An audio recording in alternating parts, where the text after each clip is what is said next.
Hello, Taylor. I didn't know what I was going to get you for a birthday present because I don't have any money.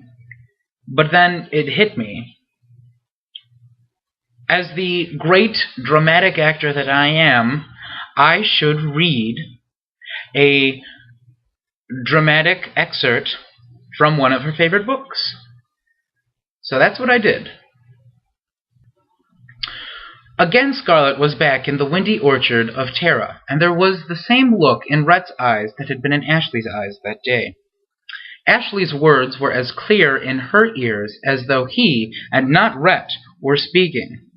Fragments of words came back to her, and she quoted, parrot-like.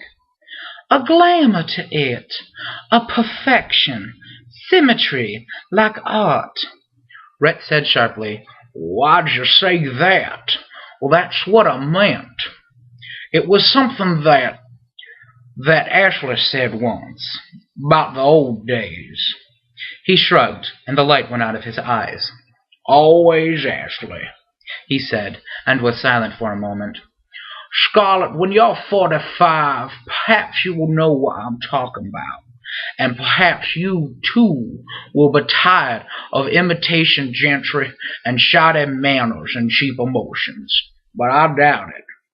I think you'll always be more attracted by glister than by gold.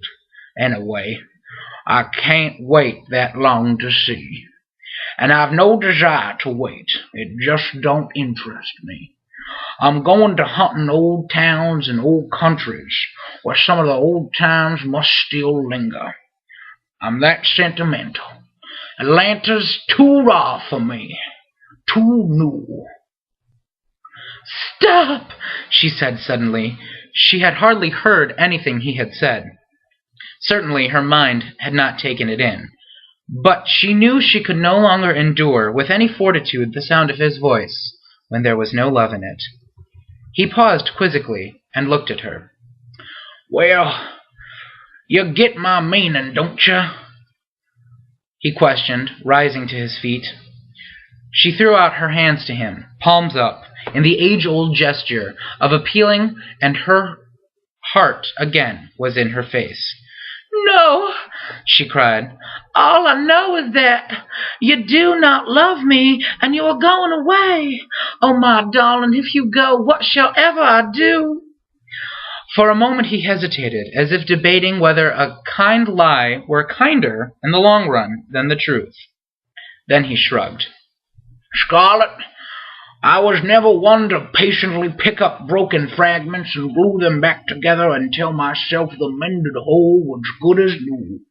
What is broken, and I'd rather remember it as it was, its best, than mend it and see the broken places as long as I've lived. Perhaps if I were younger, he sighed, but I'm too old to believe in sentimentalities as clean slates and starting all over. I'm too old to shoulder the burden of constant lies that go with living in polite disillusionment. I couldn't live with you and lie to you, and I certainly couldn't lie to myself. I can't even lie to you now. I wish I could care what you do or where you go, but I can't. He drew a short breath and said lightly but softly, My dear, I don't give a damn. Goodbye, Taylor. I hope you enjoyed that, and I hope you enjoyed your birthday. So, until next time, goodbye. And happy birthday.